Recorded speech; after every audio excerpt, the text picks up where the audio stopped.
கடமையாக இருக்கக்கூடிய இந்த ஜிம்மா அதை நாம் இந்த பள்ளியில் வந்து அமர்ந்து தொழ வேண்டும் என்று இறைவன் நாட்டப்படி நாம் இந்த ஜிம்மா என்றும் கடமை நிறைவேற்றுவதற்காக இங்கு அமர்ந்திருக்கிறோம். குறிப்பாக மனித சமுதாயத்தை எடுத்துக்கொண்டால் அவர்கள் ஒவ்வொருவரும் ஒவ்வொரு இலக்கை நோக்கி அப்படியே பயணித்துக் கொண்டிருக்கிறார்கள். மனிதர்களாக இருக்கக்கூடிய ஒவ்வொருவரும் ஒவ்வொரு இலக்கை நோக்கி பயணிக்கிறார்கள்.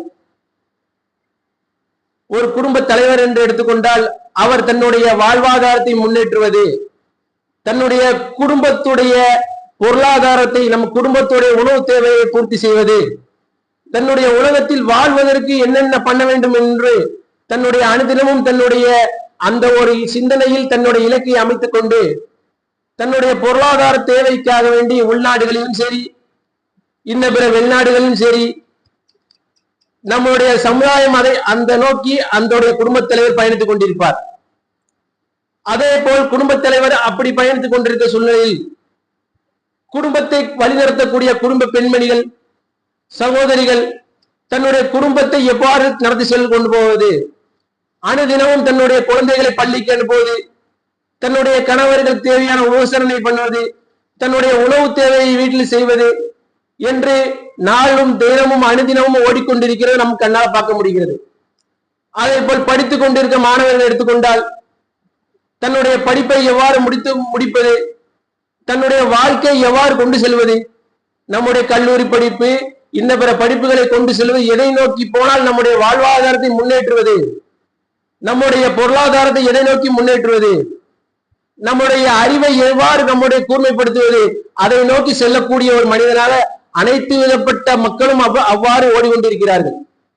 ஒவ்வொருவருக்கும் ஒவ்வொரு இலக்கு. ஆனால் குறிப்பாக சொல்ல போனால் அனைத்து இலக்குமே எதை மையப்படுத்த வேண்டும் என்றால் பொருளாதாரத்தை மையப்படுத்தும். நீங்க யோசிச்சு பாருங்க, குடும்ப தேவைகளுக்கு பொருளாதாரம், அது கல்லூரி படிக்கக்கூடிய மாணவர்கள் அனைத்து விஷயத்துக்கும் பொருளாதாரம் ஒரு இன்றியமையாக இருக்கிறதுக்கு மாற்றுக்கிறது கிடையாது. ஆனால் அந்த பொருளாதாரத்தை தேடிக்கொண்ட சூழ்நிலை தான் இந்த சமுதாயத்தில் நாம் நடந்து கொண்டிருக்கிறோம். ஆனால் மனிதனாக பிறக்கப்பட்ட இப்படி போய்கொண்டுகிட்டு இருக்க காலகட்டத்தில் நம்ம கொஞ்சம் சிந்தித்து பார்க்கணும். குறிப்பாக இப்படி 4 வருடங்களும் 2014, 2015, 2025 என ஒவ்வொரு வருடங்களும் ஒவ்வொரு தேதிகளும் ஒவ்வொரு நிமிடங்களும் ஒவ்வொரு நொடிகளும் நம்மளை விட்டு கடந்து சென்று கொண்டுகிட்டே தான் இருக்கிறது. அப்ப இதுக்கு முடிவுதான் என்ன? இப்படி போய்கொண்டு இருக்கிற இந்த காலத்திற்கு முடிவு என்ன?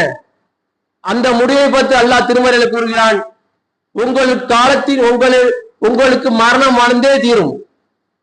குல்லு தாய்க்கத்தில் மௌத், ஒவ்வொரு ஆத்மாவும் மரணத்தை சுவைத்தே தீரும். இதுதான் முடிவு. இப்படி நாளும் தேதியும் நிமிடங்கள் ஓடிக்கொண்டே இருக்கிற காலத்தில் சென்ற காலம் திருப்பி வராது. நேற்று என்ன கிழமை? வியாழக்கிழமை திருப்பி வராது. அடுத்த வியாழன் வேற ஒரு வியாழன் அது வரும். அதே போல் போன வருடம் 2023 வராது. அப்படி சென்று கொண்டிருக்கிற காலத்தில் நாளும் தேதியும் நகர்ந்து சென்று கொண்டே இருக்கிறது. ஒரு நாள் இந்த நாளும் நேரமும் நிப்பாட்டப்படும், அதுதான் மரணம். அப்படிப்பட்ட மரணம் அனைவருக்கும் வந்தே தீரும். அப்படிப்பட்ட மரணத்தை அனைத்து சமுதாயம், இந்த உலக மக்கள் அனைவருமே ஏற்றுக்கொண்டிருக்கிறாங்க. எந்த சமுதாயம் சரி, நார்த்திகரும் சரி, கடவுள் மறுப்பார்கள் என அனைவருமே ஏற்றுக்கொண்ட ஒரே ஒரு விஷயம் இந்த மரணம் தான். ஏன்னா அவன் கண் முன்னாடி தெரியுது, மரணிக்கிறாங்க மக்கள். மனிதர்களாக பிறந்த அனைவரும் ஒரு நாள் மரணிப்பான். அது நமக்கும் வரும், எனக்கு வரும், உங்களுக்கு வரும், அனைவருக்கும் மரணம் நிர்ணயிக்கப்பட்டு விட்டது. அது எந்த நாள் எந்த தேதிங்கிறதா வித்தியாசம். இங்க இருக்கிற மனிதர்கள் அனைவருமே மரணிக்கக்கூடியவர்கள். அப்படி மரணத்தை நோக்கி ஓடிக்கொண்டிருக்கிறோம் நாம். அந்த நாள் வர்றதற்கு முன்னால் அந்த நாள் சென்று அந்த நாள் இன்று ஒரு நாள் முடிவடைந்து விட்டது. இந்த ஒரு வருடம் முடிவடைந்து விட்டது. அப்படிப்பட்ட மரணத்தை நோக்கி நாம் பயணித்துக் கொண்டிருக்கிறோம். அப்ப மரணத்தை நோக்கி பயணித்துக் கொண்டிருக்கிறோம். மரணத்துக்கு பின்பாக உள்ள வாழ்க்கை, அதுக்கப்புறம் நடக்கக்கூடிய விஷயம். அப்ப அதுக்கப்புறம் என்ன ஆகும்? என்ன இந்த மரணத்தோட இந்த உலகத்தோட நம்மளை கொண்டு போய் மண்ணுக்குள்ள வைத்து அப்படி மண்ணோடமா மக்கி போய்வோமா? அப்படி இல்லை என்பதுதான் இஸ்லாத்துடைய அடிப்படை. நமக்கு மறுமை என்கின்ற ஒரு வாழ்க்கை இருக்கு. அப்படி மறுமை என்ற வாழ்க்கை இந்த உலகம் மரணத்தோட முடிந்து விடுவதில்லை இல்லை. இந்த பிற சமுதாயங்கள், கடவுள் மறுப்பாளர்கள், நாட்டில் அனைவருமே மரணத்தை ஏற்றுக்கொள்வார்கள். ஆனால் இந்த மறுமை என்ற வாழ்க்கையை யாரும் ஏற்றுக்கொள்ள மாட்டாங்க. ஆனா இஸ்லாமிய ஈமான் கொண்ட நாம், நம்மளுடைய முழுவடைய நோக்கம் என்ன? அந்த மறுமைக்காக தான் இந்த உலகம். அந்த மறுமைக்காக தான் இந்த உலகத்தை நாம் பயணித்துக் கொண்டிருக்கிறோம். அப்படி நம்ம வாழ்க்கையை அமைச்சிருக்கிறோமா? அப்படி நம்ம வாழ்க்கையை அமைத்திருக்கிறோமே என்று ஒவ்வொருத்தரும் சிந்திச்சு பாருங்க. மரணம் வருவதற்கு முன்னால் நம்முடைய வாழ்க்கை எவ்வாறு நகர்த்தி கொண்டு போய்கிட்டு இருக்கோம், நம்முடைய அமல்கள் எவ்வாறு செய்து கொண்டிருக்கிறோம். அப்படிப்பட்ட ஒரு நஷ்டத்தில் தான் நம்ம இந்த வாழ்க்கையை கலந்து கொண்டிருக்கிறோம். இந்த உலகத்துல மனிதர் நஷ்டவாளியாகவே தான் இருக்கிறார். சூரா அசர்ல அல்லாஹ் தஆலா திருமறை குர்ஆன்ல பேசுகிறான், வல் ஹசர், காலத்தின் மீது சத்தியமாக, வல் ஹசர், காலத்தின் மீது சத்தியமாக, இல்லல் இன்சான் பில் ஹுஸ்ர், மனிதர்கள் நஷ்டத்திலே இருக்கிறான். மனிதன் அனைவரும், உலக மக்கள் அனைவரும் நஷ்டத்தில் இருக்கிறான் என்று அல்லாஹ் திருமறை குர்ஆன்ல கூறுறான். என்ன ஆச்சரியமா இருக்க, குர்ஆன்ல அல்லாஹ் சொல்றான் மனிதன் அனைவரும் நஷ்டத்தில் இருக்கிறான்னா எங்கே இடிக்குத, ஏதோ முரணாக இருக்கிறத. எப்படி மனிதன், ஒட்டுமொத்த மனிதன் எப்படி நஷ்டமாக இருக்க முடியும்? அதாவது ஒரு பொருள், ஒரு வியாபார லாபம் நஷ்டம் இருக்கு. ஒருத்தர் லாபத்தில் இருப்பார், ஒருத்தர் நஷ்டத்தில் இருப்பார்.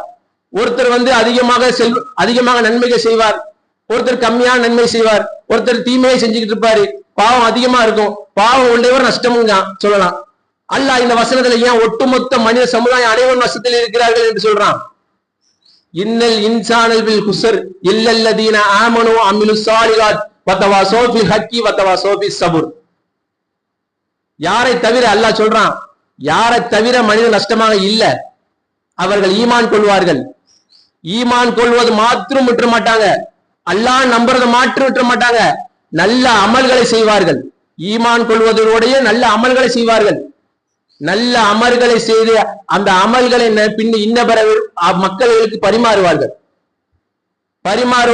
பரிமாறுவது மாற்றம் இல்லாமல் அவர்கள் பொறுமையோடு இருப்பார்கள்.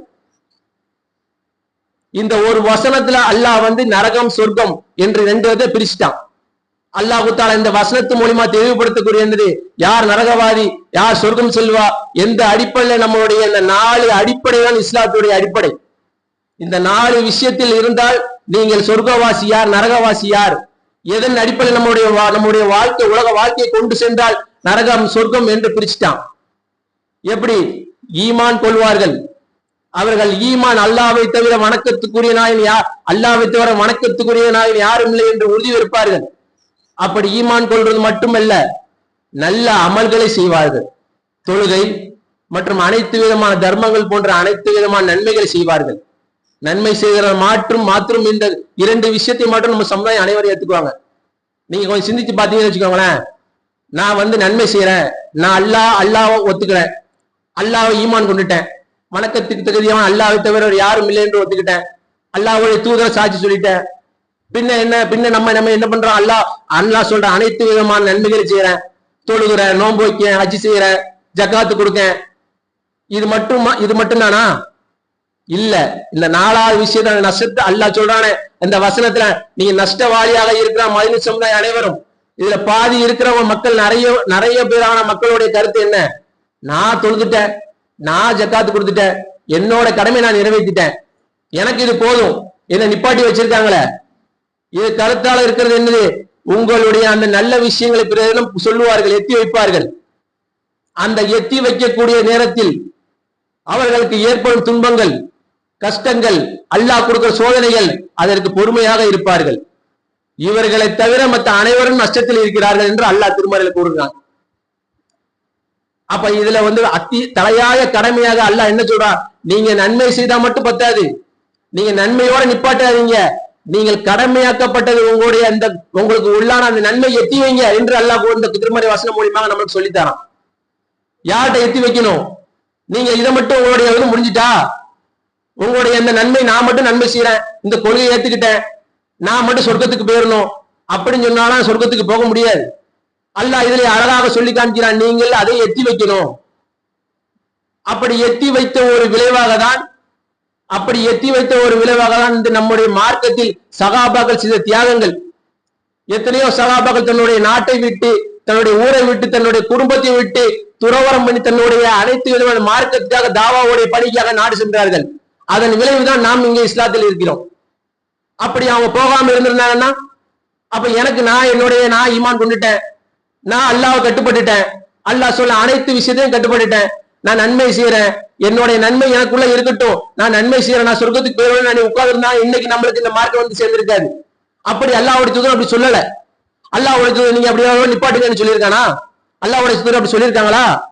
இல்லவே இல்லை. அல்லாஹ்வுடைய தூதர் சொல்லியிருக்காங்க, அல்லாஹ்வுடைய சொன்னதோட விளைவுதான் அவர்கள் இந்த நாடை விட்டு போய் நிறைய தாவா செய்து இந்த நம்முடைய இந்த மார்க்கத்திற்காக நாம் இங்க உட்கார்ந்து இருக்கிறோம்.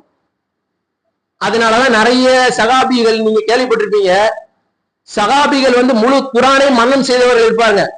எத்தனையோ சகாபிகள் முழு குரானை மரணம் செய்தவர் இருப்பாங்க. முழு ஹதீஸையும் மரணம் செய்தவர் யாராவது இருக்காங்க, கேள்விப்பட்டிருக்கீங்களா? ரசூல்லாவுடைய வாழ்க்கை அனைத்து ஹதீஸ்கள், ரசூல்லா சொன்ன ஹதீஸ்கள், ரசூல்லா சொன்ன அந்த ரசூல்லாவோட வாழ்க்கையில் நடந்த விஷயங்கள், அன்றாட ரசூல்லாவுடைய அந்த வாழ்க்கையில் செய்த விஷயத்தை எல்லா நபித்தோழர்களும் தெரியுமா? இங்கேயாவது கேள்விப்பட்டிருக்கீங்களா? ஒரு நபித்தோழருக்கு ஒண்ணு தெரிஞ்சா ஒரு நபித்தோழருக்கு ஒண்ணு தெரியாது. அலி அலி அல்லாவுக்கு ஒண்ணு தெரிஞ்சா உமர் அலி அல்லாவுக்கு தெரியாது. ஆயிஷா அலி அம்மையாருக்கு ஒண்ணு தெரிஞ்சா அபூதர்தா அலிக்கு ஒண்ணு தெரியாது. அப்படிப்பட்ட திருக்குரான் மட்டும்தான் அவங்களுடைய உள்ளத்துல மனனமாக இருந்தது. அந்த தியாகத்தினுடைய வெளிப்பாடு தான் நம்ம இங்க உட்கார்ந்து இருக்கோம். அதன் அடிப்படையில் அல்லாஹ்வுடைய தூதர் இறுதி ஹஜ்ஜி, இறுதி பேருரை, அதுதான் அல்லாஹ்வுடைய தூதர் ஆற்றிய இறுதி பேருரை. அந்த ஹஜ்ஜில் அனைவரையும் அல்லாஹ்வுடைய தூதர் அழைக்காங்க. அழைச்சு சொல்றாங்க, இங்க கேட்கக்கூடிய ஒரு விஷயத்தை, என்னுடைய நீங்கள் கேட்ட ஒரு செய்தியை பிறருக்கு சொல்லாம இருக்காதீங்க. நீங்கள் ஒரு செய்தியை கேட்டாலும் அதை பிறருக்கு எத்தி வைங்க. இங்க வந்தவர்கள் வராதவர்கள் சொல்லுங்கள், இங்கே வந்தவர்கள் வராதவர்கள் சொல்லுங்கள். வராதவர்கள் உங்களுடைய சிறந்தவர்களாக இருப்பார்கள். எப்படி வராதவர்கள் கூடுதலாக ஒரு அல்லாஹ் ஞானத்தை கொடுப்பான். அப்படிப்பட்ட கடமையாக்கப்பட்ட ஒரு மூணாவது விஷயம் தான் நம்ம பிறருக்கு எத்தி வைக்கிறது. அல்லாஹ் திருமறை குர்ஆன்ல அதிகமாக அந்த பொறுமையை பத்தி சொல்றான். பொறுமையாளர்கள் பொறுமையாளர்கள் இந்த தாவா பணி அல்லாஹ் சொல்றான். நாலு விஷயத்துல இந்த வசனத்துல எப்படி ஈமான் கொண்டுருவாங்க, அதுக்கப்புறம் தொழுகை அவங்க நல்ல அமல்களை புரிவார்கள், மூணாவது பேருக்கு எத்தி வைப்பார்கள்.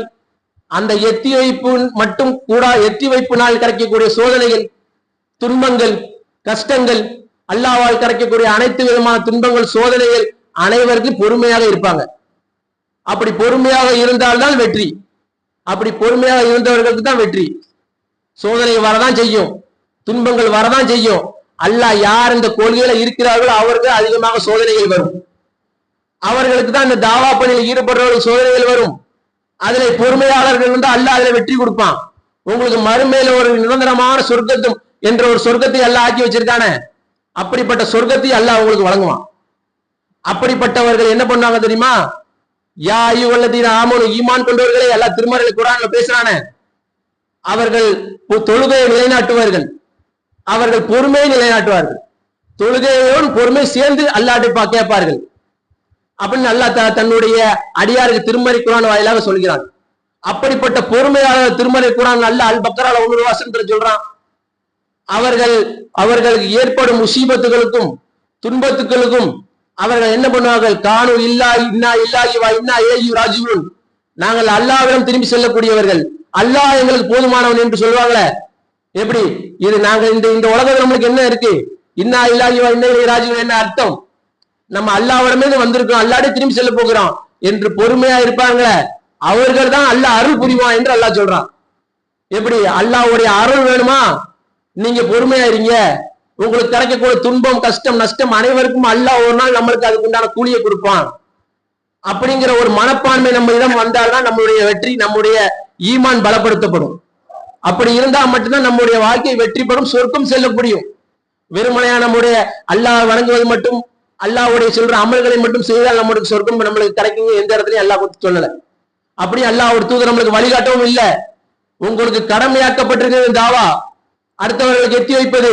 அல்லாஹ் நாளைக்கு கேள்வி கேட்பான் ஒவ்வொருவரையும், உங்களுக்கு தெரிஞ்ச விஷயத்தை நீ ஏன் சொல்லல, உங்க ஊருக்கு ஏன் சொல்லல, உங்க குடும்பத்தாருக்கு ஏன் சொல்லல, உன் அண்டை வீட்டாருக்கு ஏன் சொல்லல என்று அல்லாஹ் கேட்கறதுக்கு பதில் எடுத்துக் கொள்ளுங்கள்.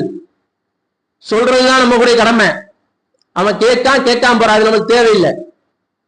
ஐயா நான் எவ்வளவு சொல்லி பார்த்துட்டேன், இந்த ஒரு ஊர் மாற மாட்டுக்கு, என்னுடைய குடும்பத்தார் மாற மாட்டாங்க, என்னுடைய உற்றார் உறவினர் இந்த கொள்கைக்கு வரமாட்டாங்க, அல்லாஹ் ஒருவன் என்ற இந்த ஒரு கொள்கையை ஏற்றுக்கொள்ள மாட்டாங்க, சிலையையும் கபர்களையும் வணங்குகிறார்கள், அவர்களால் நடக்கும் என்று அவர்கள் எண்ணிக்கொண்டு அதை நோக்கி செல்கிறார்கள், நான் என்ன பண்ணுவது என்று யோசிக்கிறீர்களே. தேவையில்லை, அல்லாஹ் உனக்கு தேவையில்லைன்னு சொல்லிட்டான், நீ அதை பத்தி சிந்திக்காதுன்னு சொல்லிட்டான். நம்மளை பத்தி சொல்லல, அல்லாஹ்வுடைய தூதரை பத்தி அல்லாஹ் சொல்றான்.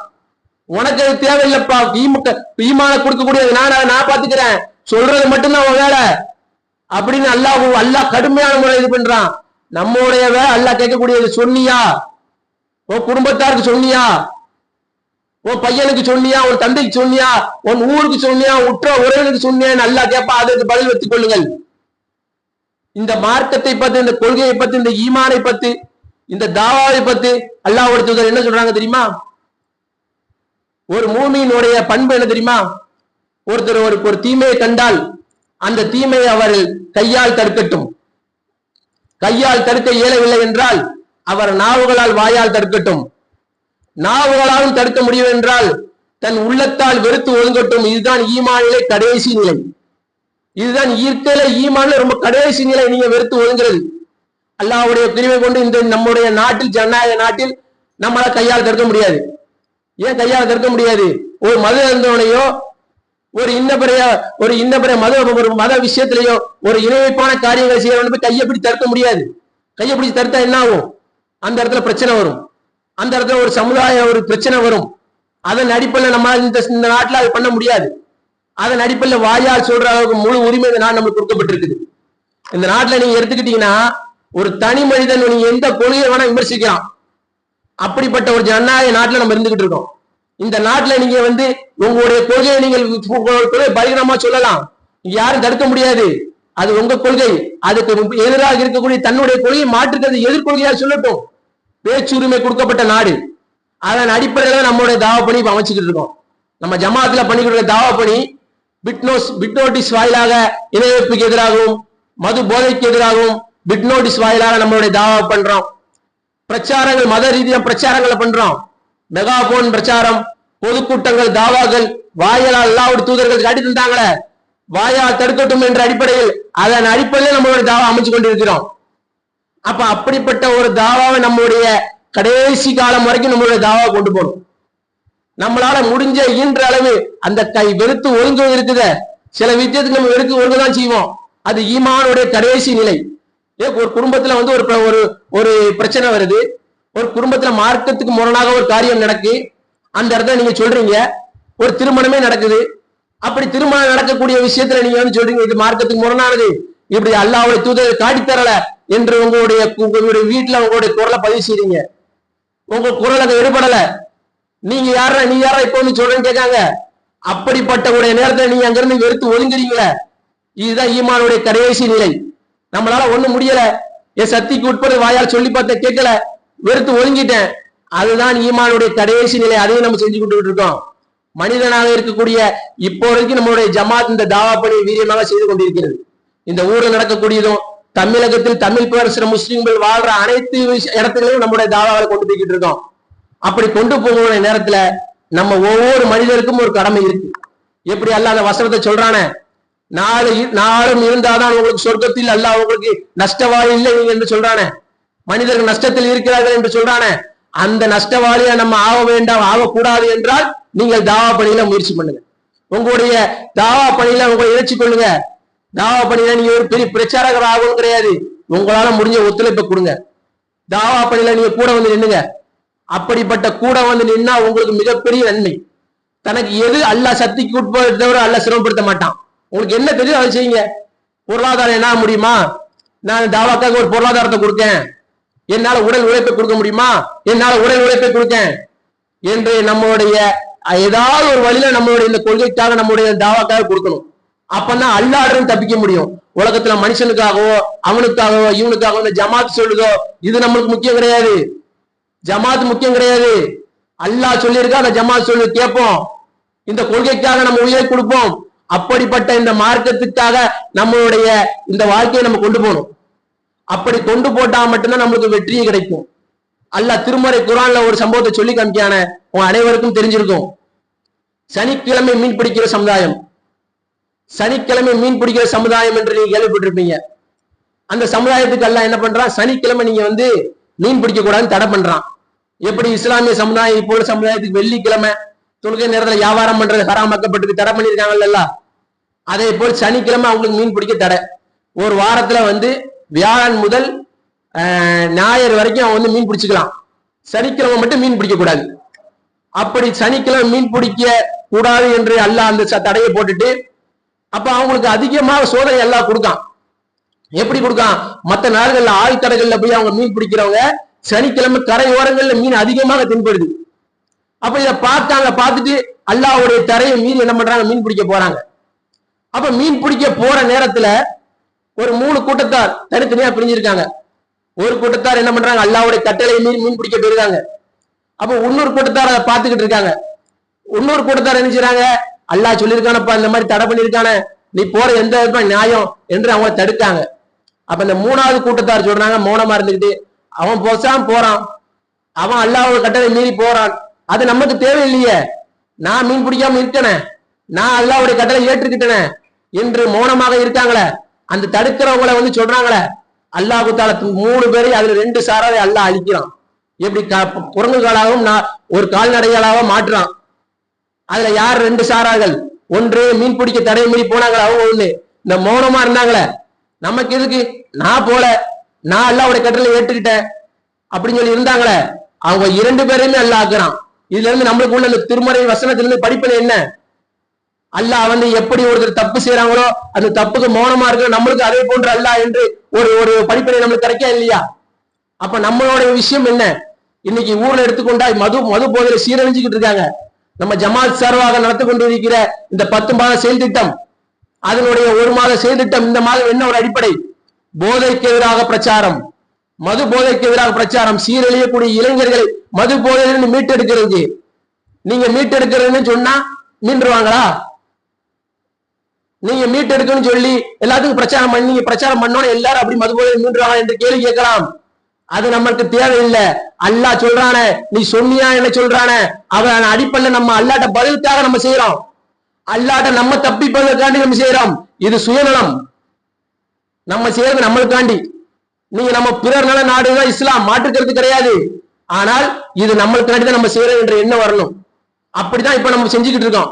இதை வச்சு அல்லாஹ் நம்மளுடைய மறுமையில, நீ ஏன் உங்க ஊர்ல இப்படி ஒரு அனாச்சாரம் நடக்க, இப்படி போதையில சீரழிஞ்சுக்கிட்டு இருந்தானே, இப்படி ஒட்டுமொத்த இளைஞர்கள் இப்படி ஆகிட்டு இருந்தாங்களே என்று அல்லாஹ் கேட்பானே, அதுக்கு உண்டான பதில நம்ம ரெடி பண்ணிக்கிட்டு இருக்கோம்.